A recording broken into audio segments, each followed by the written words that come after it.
दोस्तों, मैं फराज मलिक देश दुनिया की कुछ ताज़ा तरीन खबरें लेकर एक बार फिर आपके सामने हाजिर हूं। गाज़ा की भी बात करूंगा। एक बहुत बड़ी हथियारों की डील इजराइल ने अमेरिका के साथ की है।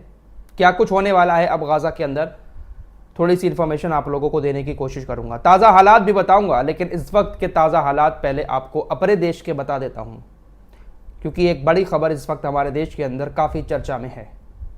वक्फ बोर्ड कानून, कल आपको खबर बता चुका हूं, लोकसभा में तो इसको पास करवा दिया गया था। आज राज्यसभा में भी वक्फ संशोधन बिल को पास करवा दिया गया।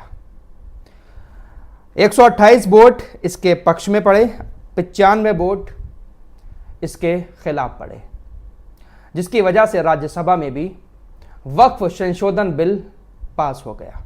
अब सिर्फ एक कदम की दूरी है और उसके बाद पूरे देश के अंदर यह कानून लागू हो जाएगा। राष्ट्रपति के पास अब इसको भेज दिया गया है। राष्ट्रपति इसकी मंजूरी देंगे और उसके बाद फिर पूरे देश के अंदर इस कानून को कानूनी शक्ल में लागू कर दिया जाएगा। फिर ये अधिकार होगा सभी राज्य की सरकारों के पास, डीएम साहब के पास, कि वो वक्फ बोर्ड की ज़मीनों को ठीक से जांच कराकर अगर कहीं अवैध तरीके से सरकारी ज़मीनों पर कब्जा किया गया है तो उनको आज़ाद कराएं। और इसकी शुरुआत उत्तर प्रदेश के अंदर सबसे पहले हो सकती है, क्योंकि योगी आदित्यनाथ ने, जो उत्तर प्रदेश के मुख्यमंत्री हैं, उन्होंने सभी जिला अधिकारियों को इस बात के आदेश दे दिए हैं कि वो ज़मीनों की जांच करें। योगी सरकार ने वक्फ बोर्ड द्वारा अवैध रूप से घोषित संपत्तियों के खिलाफ सख्त कार्रवाई शुरू करने की इजाज़त दे दी है। सरकार ने सभी जिला अधिकारियों को आदेश दिया है कि वो अभियान चलाकर ऐसी संपत्तियों की पहचान करें जिन्हें नियमों के विरुद्ध वक्फ घोषित किया गया है। इसमें तालाब, पोखर, खलियान और ग्राम समाज की ज़मीनें शामिल हैं जिन्हें सरकार अवैध मान रही है। अधिकारियों का मानना है कि सार्वजनिक संपत्तियों को वक्फ में शामिल नहीं किया जा सकता। सिर्फ वो संपत्तियां वक्फ मानी जाएंगी जिन्हें किसी इंसान ने साफ तरीके से दान किया हो। वहीं यूपी सरकार ने वक्फ की संपत्तियों में भयंकर गड़बड़ी पाई है। यूपी सरकार का कहना है कि सरकारी आंकड़ों में केवल 2963 शिया और सुन्नी दोनों वक्फ बोर्डों को मिलाकर इतनी संपत्तियां हैं, 2963, लेकिन इससे कहीं दोगुनी संपत्ति वक्फ के इस वक्त कब्जे में है। साफ तौर पर आप लोग समझ सकते हैं, ज्यादा कुछ कहने की जरूरत तो है नहीं। वक्फ के अंडर में जो संपत्तियां सरकार की नजर में हैं, सरकारी आंकड़ों में हैं, सिर्फ शायद वही बचेंगी। बाकी जो सरकार कह रही है ना कि अवैध कब्जा कर रखा है सरकारी जमीनों पर, वक्फ कर रखा है उसको, उनको शायद अब सरकार अपने कब्जे में ले लेगी।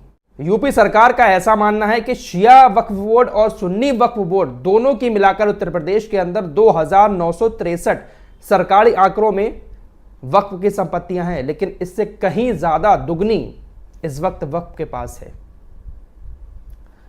तो सब कुछ होगा, डीएम साहब केस चलाएंगे, डीएम साहब जांच करेंगे और बहुत सारी चीजें अब हमारे सामने आने वाली हैं। उत्तर प्रदेश का जो राजस्व विभाग है उसके अनुसार 2533 सुन्नी वक्फ बोर्ड के पास हैं और शिया वक्फ बोर्ड के पास 430 संपत्तियां हैं जो रजिस्टर्ड हैं, जो सरकारी आंकड़ों में हैं। लेकिन दोस्तों, बहुत सारी ऐसी जमीनें बहुत पुरानी हैं वक्फ बोर्ड के पास जिसका कोई शायद रिकॉर्ड नहीं है। तो शायद ऐसी ज़मीनें हो सकता है कि अब सरकार के अंडर में चली जाए। उत्तर प्रदेश के मुख्यमंत्री योगी आदित्यनाथ ने यह भी कहा है कि जिन लोगों ने अवैध ज़मीन पर कब्जा करके वक्फ की ज़मीन उसको बनाकर उस पर अवैध निर्माण करवाया, उनके खिलाफ सख्त कार्रवाई भी की जाएगी।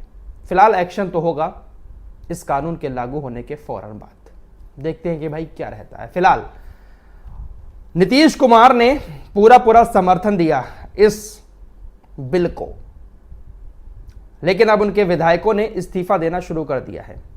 5 मुस्लिम विधायक बागी हो गए हैं और उन्होंने नीतीश कुमार की सरकार से इस्तीफा दे दिया है। वैसे भी अब चुनाव आने वाले हैं इस साल के लास्ट में बिहार के अंदर, लेकिन इस्तीफों का दौर शुरू हो चुका है। बिहार के अंदर तकरीबन 40 सीटें ऐसी हैं जहां पर मुस्लिम अपने दम पर नेता चुनते हैं, विधायक बना सकते हैं। लेकिन फिर भी बहुत सारे लोग नीतीश कुमार के साथ जाते हैं मुसलमान, बहुत सारे दूसरी पार्टियों में जाते हैं। बट जाते हैं मुसलमान, इसीलिए 40 क्या 15-20 विधायक भी नहीं बन पाते हैं। फिलहाल देखते हैं कि नीतीश कुमार की सरकार कहां तक जाती है। वक्फ संशोधन बिल के खिलाफ जमीयत उलमाए हिंद के अध्यक्ष मौलाना अरशद मदनी ने कहा है कि हम सुप्रीम कोर्ट जाएंगे, सुप्रीम कोर्ट में इस बिल के खिलाफ याचिका दायर करेंगे।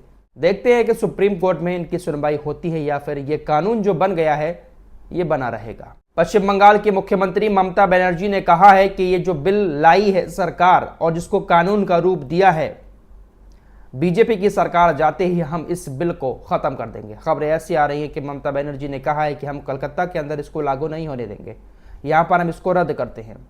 बाकी बीजेपी सरकार जैसे ही जाएगी इस कानून को पूरे देश में फिर से खत्म कर दिया जाएगा। दोस्तों, आपकी स्क्रीन पर ये जो दो चेहरे नजर आ रहे हैं, इनका ताल्लुक अजमेर शरीफ दरगाह से है, जहां एक तरफ भारत के सभी मुस्लिम संगठन इस बिल के खिलाफ बात कर रहे हैं, इस बिल को खत्म करने की मांग कर रहे हैं। इसी बीच आपकी स्क्रीन पर ये जो दो चेहरे नजर आ रहे हैं, ये एक हैं अजमेर दरगाह के खादिम और चिश्ती फाउंडेशन के संस्थापक सलमान चिश्ती, और दूसरे हैं अजमेर दरगाह दीवान के बेटे सैयद नसीरुद्दीन। इन दोनों ने इस बिल का समर्थन किया है। इन दोनों ने इस वक्फ संशोधन कानून को प्रगतिशील बताया है और इसका खुलकर समर्थन किया है, जिसके बाद राजस्थान और देश भर के कई सारे मुस्लिम संगठनों ने, मुस्लिम नेताओं ने इन दोनों से दूरी बनाने की अपील की है। गाजा की तरफ चलते हैं। गाजा में अभी भी वैसे के वैसे हालात बने हुए हैं, किसी तरह का कोई सीज फायर नहीं है, कुछ नहीं हो रहा है, हमले रोजाना जारी हैं। दोस्तों, इसी बीच एक बड़ी खबर आ रही है कि अमेरिका ने तकरीबन $7,500 बिलियन की इजराइल के साथ एक डील की है, जिसके तहत लगातार अमेरिका इजराइल को हथियार देगा। ये बहुत बड़ी डील हुई है। तोपखाने के गोले भी हैं, बहुत सारे बड़े बड़े हथियार हैं। $7,500 बिलियन कम नहीं होते हैं, बहुत होते हैं। इजराइल ने अमेरिका से इतनी बड़ी डील की है, जिसके बाद ऐसा भी अंदाजा लगाया जा रहा है क्या ये ईरान के लिए तो नहीं हो रहा है।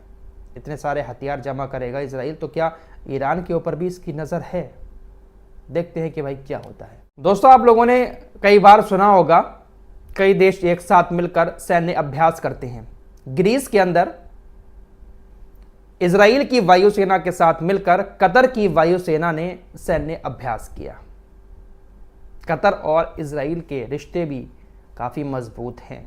उधर हुतीज ने एक और MQ-9 रीपर ड्रोन मार गिराया। अमेरिका का ये बहुत महंगा, दुनिया का सबसे महंगा ड्रोन मारा जाता है, लेकिन इसको लगातार हुतीज मार रहे हैं। हौतियों ने कहा है कि हम बहुत जल्द अमेरिका को घुटनों पर ला देंगे, क्योंकि हमारे पास तकरीबन 2 लाख एंटी शिप बैलिस्टिक मिसाइलें हैं, जिसका इस्तेमाल करके हम लगातार हमले करते रहेंगे। हमारे पास मिसाइलें इतनी हैं कि हम रुकने वाले नहीं हैं। फिलहाल मिडिल ईस्ट के अंदर ये जो जंग छिड़ी हुई है, ये इतनी आसानी से ख़त्म होने वाली नहीं है, और ये तो तारीखी जंग है। ये जंग ऐसे ख़त्म नहीं होगी। जो ग्रेटर इजराइल का सपना इजराइल लेकर चल रहा है वो बनेगा और उसके बाद बिगड़ेगा। बहुत कुछ होना है अभी मिडिल ईस्ट के अंदर। ये जो कुछ इस वक्त हो रहा है मिडिल ईस्ट के अंदर, फ़िलिस्तीन, गाज़ा, इजराइल, ये सब किताबी बातें हैं, और ग्रेटर इजराइल भी एक दिन बनेगा और उसके बाद फिर उजड़ेगा। काफ़ी लंबी हिस्ट्री है, आपने कई बार बड़े बड़े स्कॉलर्स के मुंह से इसके बारे में सुना होगा। इस रिपोर्ट में इतना ही। कुछ और खबरों के साथ फिर हाजिर होऊंगा, तब तक के लिए अपना ख्याल रखिएगा। अल्लाह हाफिज़।